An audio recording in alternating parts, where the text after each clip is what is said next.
I'm Howard Bushart, and I'll be your instructor for this course. And this course, by the way, is DAAC 1311, which is Counseling Theories.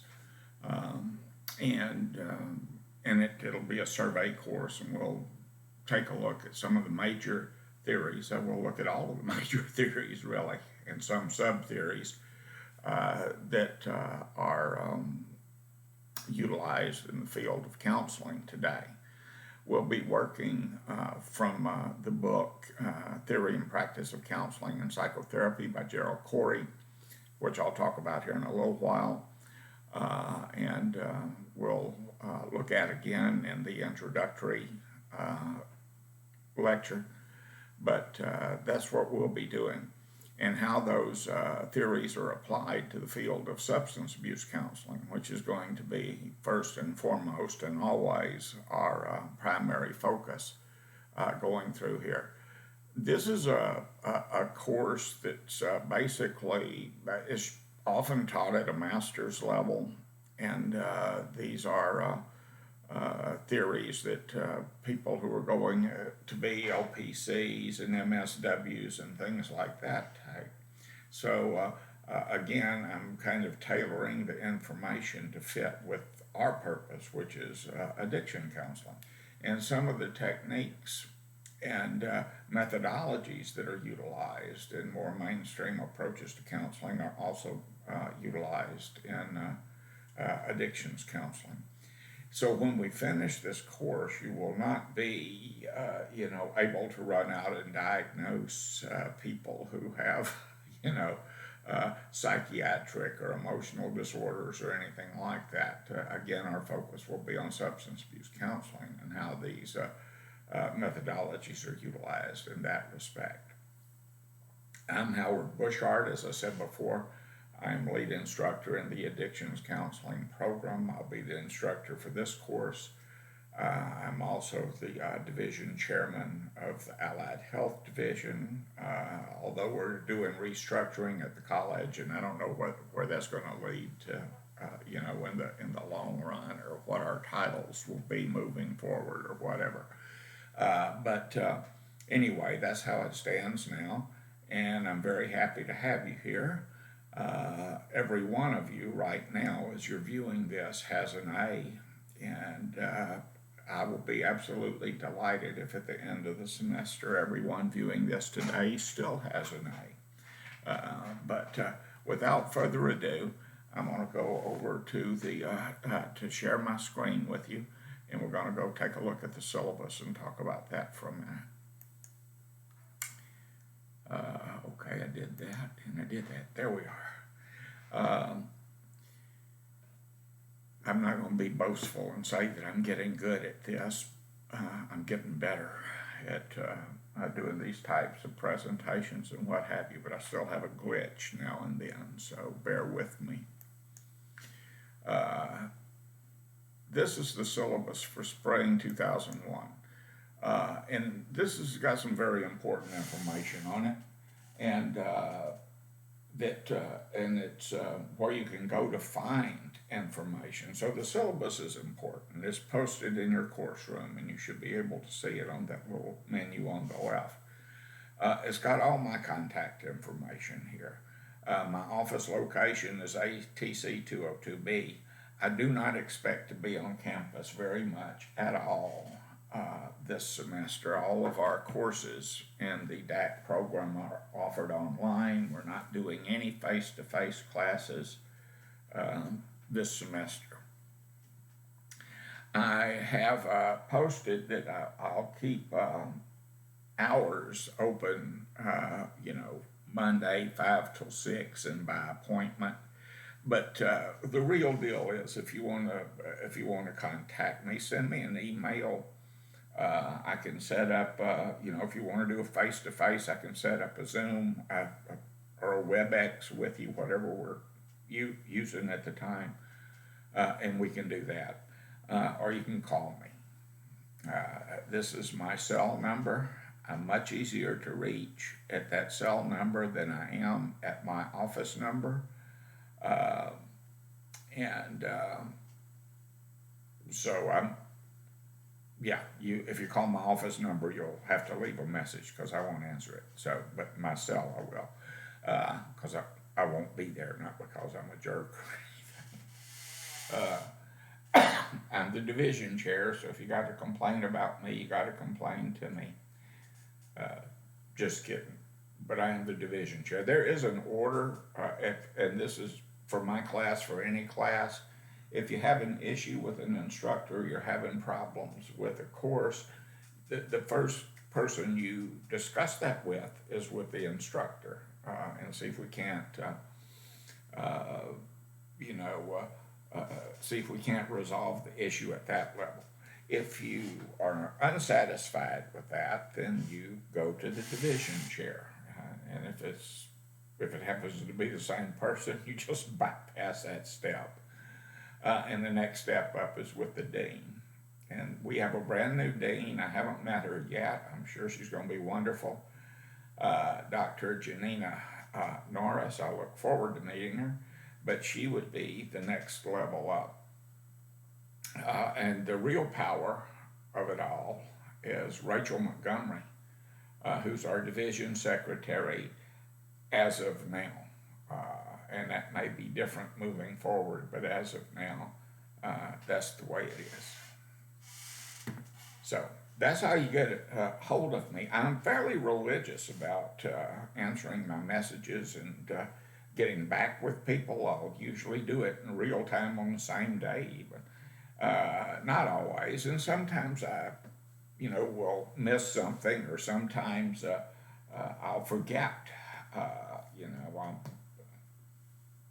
or think I've responded. But if that happens, just get back with me.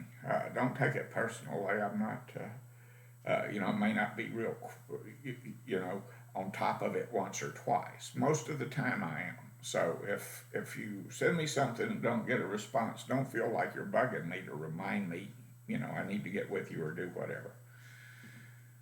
Course description, what we're going to be doing. I actually already told you that really, but I'll go back over it specifically. We're going to identify major counseling theories. We're going to define and explain techniques relevant to these various theories. Identify the major approaches to treatment in a general sense and in a substance use specific sense. We will identify the key theorists associated with each school of thought because they're important people and they've contributed a lot to what we do.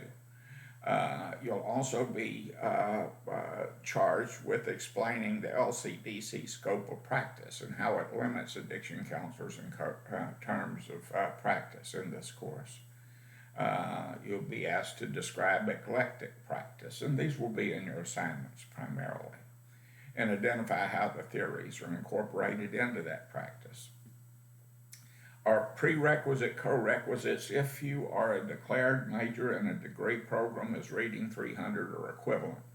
You don't have to be up to this speed if you're in the certificate program, but it is certainly advisable because this is around a high school reading level, and you need to be there because the book can be technical at times. And speaking of technology, my office, if you look back up here, is in ATC 202B. That's in the Advanced Technology Center. That's what ATC stands for. And the office suite 202B is the one right above the library, so I'm real easy to find. If you take the elevator up and get off on the second floor, make a left, and boom, you're looking at my office door. Excuse me. Coffee went down wrong. Same if you take the stairs. Come up the stairs, hang a left, and there's my office. It's on the round glass end of the library. And that's the ATC building. We have labs in that building. We have the library in that building. There's lots of things in that building that's helpful to our students. We have, you can click to any of the links for more information on the technologies that are offered for your use here at Lee College, from Office 365, the Grammarly Grammar Check, Turn-It-In program to avoid plagiarisms. We have, student emails, help desk, my LC campus logins page, etc. All of our official communications will be done through college email, through the MyLC accounts. You can go there, and there's a setting where you can get your email notifications sent to your preferred email. But student emails usually I will send you stuff, so it's a good idea, and I'll communicate with you that way. I'll also communicate with you through the Blackboard messaging, and I'll post messages to individuals or to the class as a whole in Blackboard, where we are now, where we're looking at this syllabus. There's one textbook that you need to get, and that's Theory and Practice of Counseling and Psychotherapy, 10th edition or newer. There you have it. It's available through the college bookstore. I don't know what they're doing with the My Books this semester, but if they're going to launch that again January 11th, then you don't have to participate. But My Books basically rolls a price over into your registration and your other fees, so that you pay for your book and you have all of this available to you through the library. If you want to opt out, you need to do that right away. You do not have to participate in this program. If someone who took the class last semester has willed you a book, there's no need for you to pay for another one, right? So you can opt out. But if you opt out in one course, you opt out in all courses. So there's not a way to do just one class. You either are participating in My Books or you're not participating in My Books.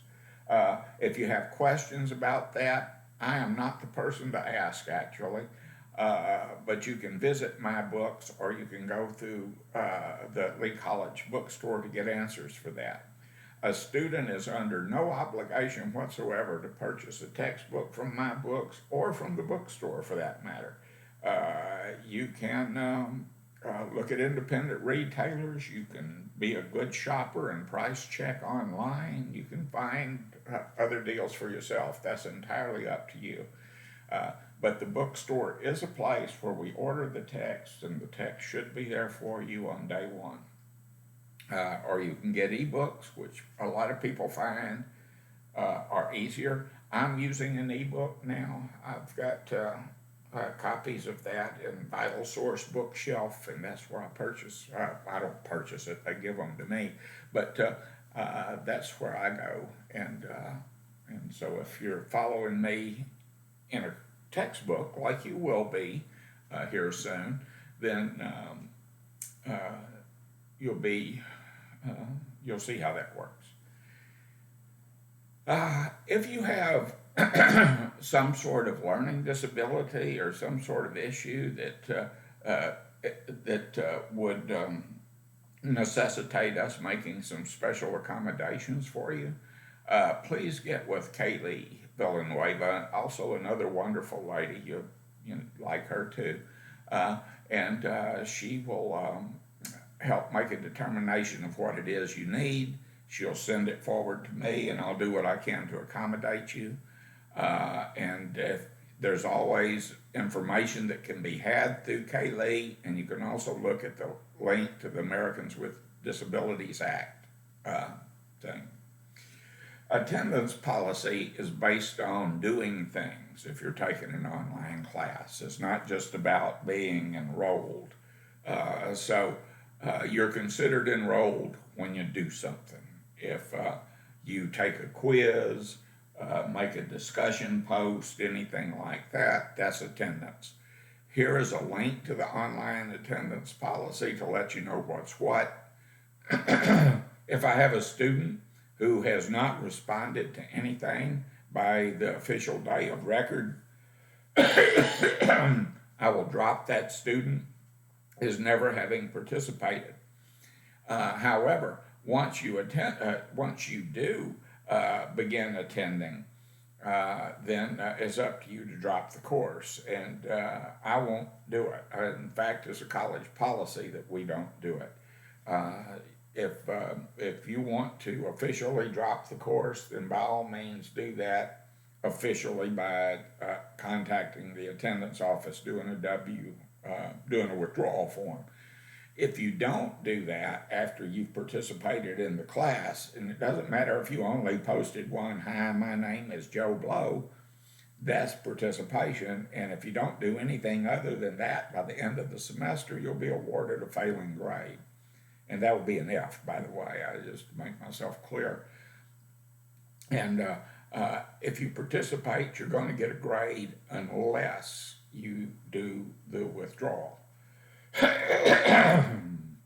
Man, I don't normally sound like this, but anyway, absences due to religious holy days, or as we call them, holidays. As you look through your syllabus schedule here in a little bit, you'll notice that I have put nothing in there to acknowledge that you have a spring break or anything like that, or Valentine's Day or whatever. And that's because the way the course is set up. We're doing it in modules, and the modules are going to be available to you in 2-week increments, and your 2-week increments are going to be you can when I'll open them for you as we go along, and when I open one, it stays open till the end of the course, so you can do whatever.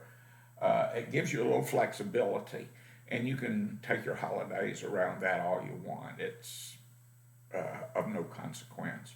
And normally I'm a big holiday person. Heck, I'm all for inventing new ones. But in an online course, that's kind of inconsequential. Academic honesty policy. Basically, don't cheat. If you cheat, there will be consequences. If you go to this link and look at it, you'll see what the consequences are. And I use tests and quizzes that right now I have been using just timed quizzes and timed exams, and that's been enough for me. I may begin to use a proctoring service sometimes this semester, and if I do that, then it will be to assist you in maintaining academic honesty. The way I see it right now, I don't mind that you use the book to look up some questions, some answers that you don't know.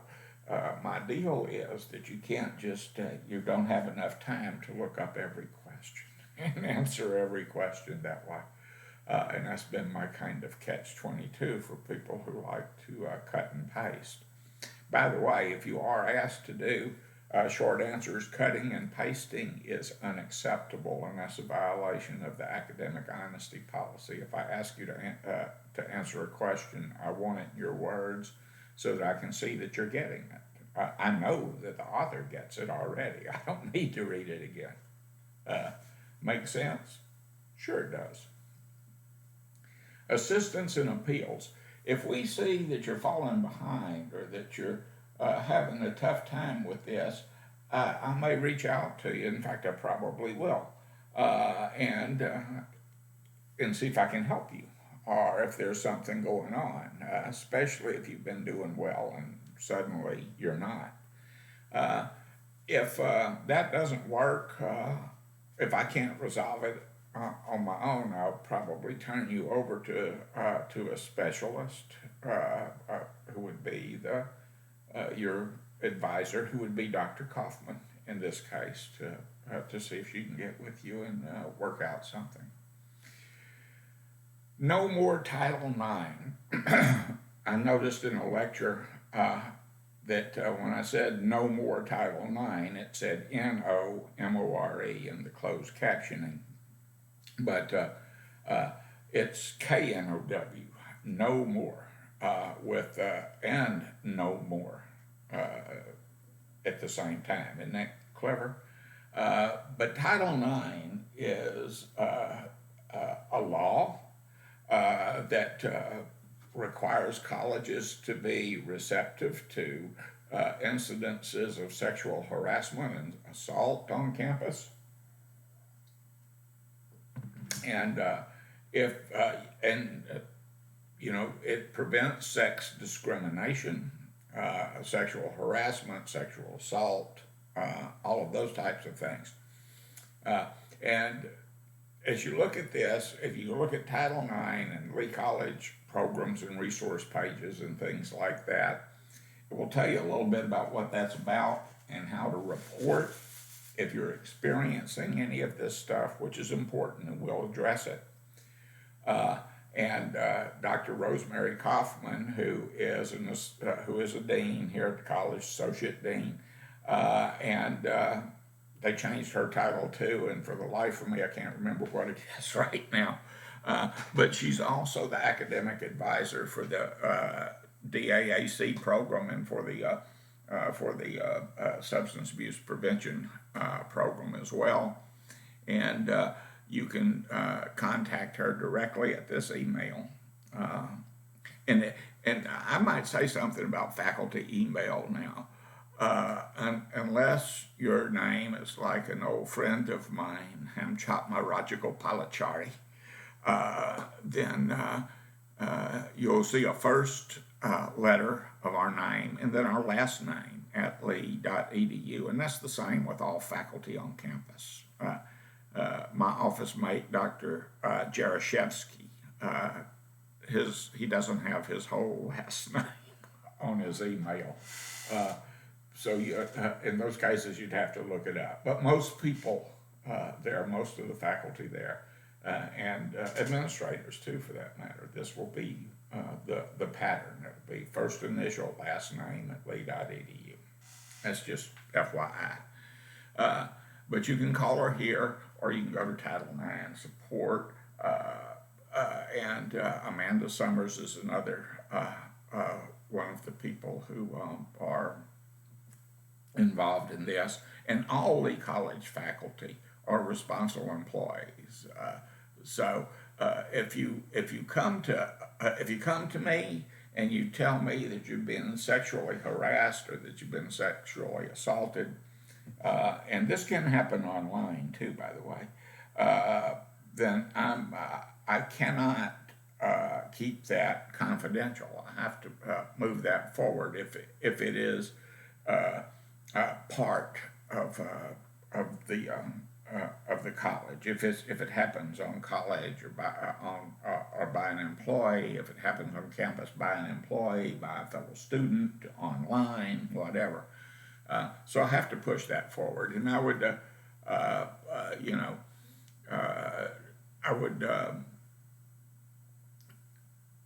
would have to provide details to the coordinator, and that would be Dr. Kaufman or Amanda Summers. So just so you know that. I would encourage you to look over Title IX.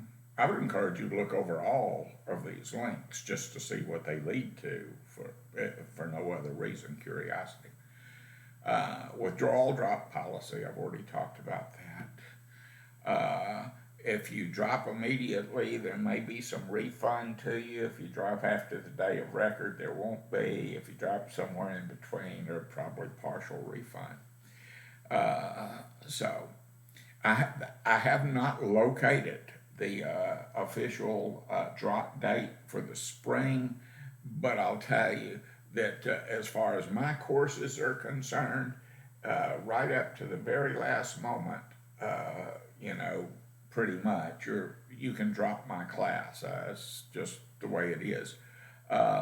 And I don't ask a lot of questions about that. Anytime, if you want to drop, before you get an F or whatever, I'll accept that.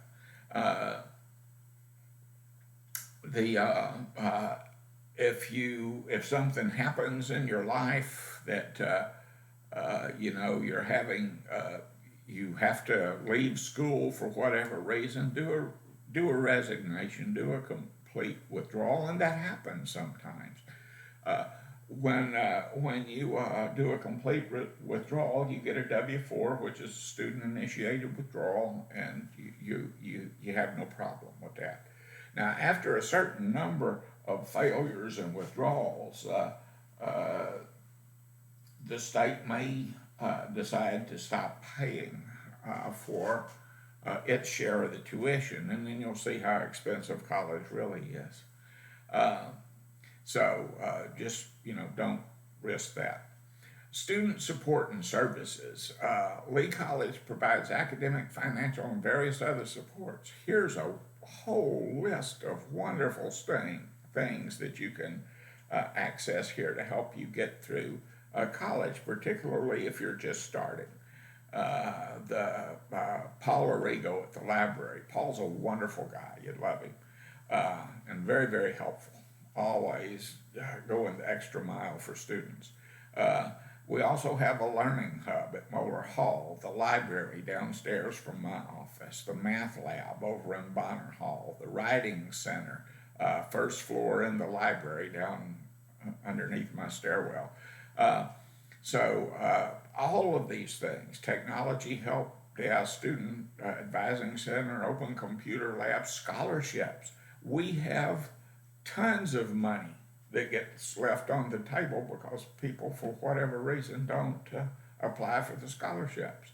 If you'd like to get some money from scholarships, you probably ought to check that out. Academic support referral, I've already talked about that. If I see that you're slipping, I may refer you for academic support referral. Someone will call you asking, what they can do to facilitate your being successful in the course and what have you. Online courses where people get in the most trouble is they'll jump on into the course for a day or two, and then they'll put it off and put it off and put it off and put it off, and then the next thing you know, you're trying to learn a semester's work of do a semester's worth of work in 2 days, and you can't do it, and that's kind of a recipe for disaster. Check in often. Check in daily if you can. Do a little bit at a time. Just keep up with your work, and you'll come out of this smelling like a rose.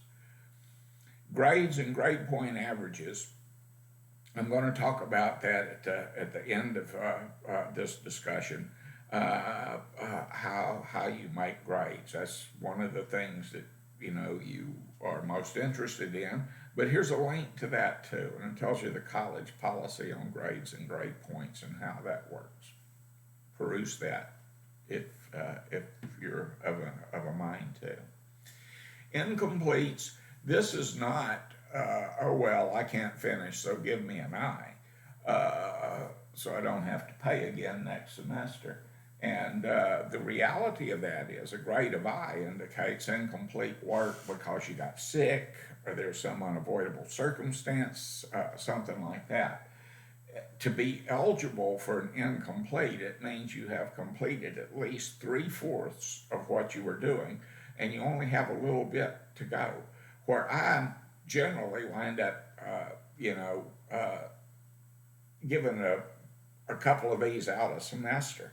I don't do it haphazardly. You have to meet those considerations. If someone gets sick and they can't, or something happens and you can't do the work, you can't finish, I see no point in giving you an F or causing you to do a resignation or something when we can do an I. But you have to have completed at least 3/4 of the work, and you have to have been passing in that 3/4 of the work. And if I do give you an I, if any instructor gives you an I, it basically means that if you don't finish your work in the next full semester, then that I will become an F. And that's kind of bad news. So doing what you can, and to avoid I's and F's and things like that, make good grades. I encourage that. This is your assignment and test schedule. This is the syllabus is a contract that I'm making with you guys, but it's a flexible contract. As with sometimes things happen. For instance, I made a contract like this with my students in the spring of 2020, at this time last year. And, this is what we're going to do in this class. We met throughout January and February. We were having a swell time. And I really miss being in the classroom just between you and me and the fence post. I like seeing you guys and interacting with you and talking to you and things like that. This is cool in its way too, but it's been a year now and I'm pretty lonesome for my classroom. Anyway, we made an agreement in January. By March, things had changed. It wasn't, it was no one's fault, really. It wasn't my fault. It wasn't their fault. It's not even about finding fault, but circumstances changed. We went on the spring break that never ended. When it was time to come back, the college was closed because of the pandemic. Our way of life has changed a lot in a year because of things that are beyond our control, really. And we just have to kind of roll with the flow. If that happens here along the way, anywhere, and I mean, this isn't something that's new for us at Lee College. I mean, we've gotten issues with, a barge smacking a pipe and the river catches on fire. We've been closed down because of an escaped prisoner running around up there in our neck of the woods. We've had bomb threats and explosions and chemical spills and hurricanes and tornadoes and street flooding and iced over bridges. So, we're used to having to, and if that happens, we'll make adjustments. That's what we'll do. But basically, what you're going to see in this course is this material presented to you over this period of time. It will be presented to you in 2-week increments and modules where you'll have 2 weeks worth of stuff like January 11th and January 18th encompass one module. And you'll read chapter 1 and watch the lectures and etc. and so forth, do your posted assignments, and take quizzes. You'll have your first exam over the first 4 chapters of the book February 1st. So, and that will be in the second module. So you get one module with no exam. How's that for being flexible? If we have to make any adjustments to this, we'll make adjustments. I don't foresee that, but if it happens, it happens. And that's about that with what you're going to be doing. The grading components, which is something that you're all interested in, we can change grading components and we'll provide written notice via email and announcements on Blackboard should we substantively change this. And you'll see that this is broken down into percentages. Your quizzes are 30% of your grade. Your assignments are 30% of your grade. And your exams, which there's 6 of them, and this is like 4 more than I had last semester because, I do pay attention to what students have to say and things like that, and more chances for points pleases them more than fewer chances for points. So 2 exams that's 40% is not as is more intimidating than 6 exams for 40%. Nicht wahr? Anyway,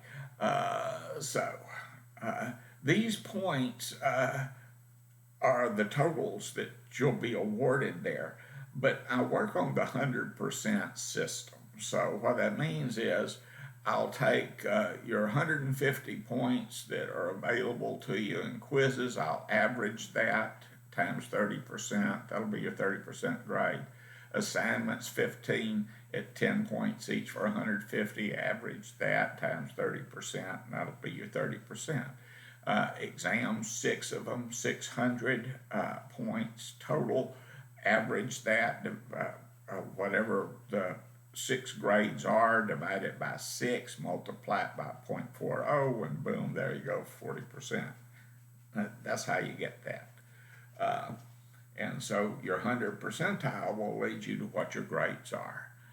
And here's the grades. This is the way they work. 59, below 59.50 is an F. 59.50 to 69.49 is a D. 69.50 and above is a C. 79.50 and above is a B. 89.50 and above is an A. Now, I tell you all of that. Now, I'll tell you this. There'll be extra point opportunities made available to you over the course of the semester. And if you want to avail yourselves of extra point opportunities, most of these extra point opportunities will involve attending a training or completing a training or attending meetings like the Southeast Coalition. We may have, I will have presenters who are doing things online, doing trainings. We'll get an update on COVID, things like that you can get extra points for attending, and those will be applied to your grade. And you don't have to tell me where to apply them. I'll pretty much know where to apply them as we go along. And that's how your grade will be determined. Normally by this time, in this type of discussion, I will have stopped several times and said, are there any questions? However, I know, and I know that there probably are questions, but I also know that we're not doing this in real time. This is not, there's not a lot of synchronicity here. I'm doing my thing in my time, and you're doing this other thing in your time, and that's cool and all. But if you have questions and you need to address them with me, any questions really, you'll have to fall back on that first course of action, which is to, give me a call or an email or message me in the course room, all of which I will, of course, respond to. I like that kind of interaction, so, it's not an imposition, it's my job. Anyway, let me reiterate again. As you're watching this today, you have an A. You're going to have plenty of opportunities over the course of the semester to keep that at an A. A B is a really good grade. C is good work, getting in the D level, F level, you probably need to do something to get you up to speed, and we'll be glad to help you with that. But everyone today has an A, and I will be delighted if everyone at the end of this course has an A. I've always liked to fill out a grade roster with A's, and I've actually done it a couple of times, so that pleases me. I don't worry about grade inflation. I worry about what students get and how they're able to utilize it, and that's more important to me and what I need to do to guarantee your success. So, as General Patton said, now you know how I feel. Anyway, I look forward to working with you over the course of this semester. I think we'll have a pretty good time over the course of this semester. So, and there was my cat saying it's dinner time. So I will be talking to you soon. Welcome.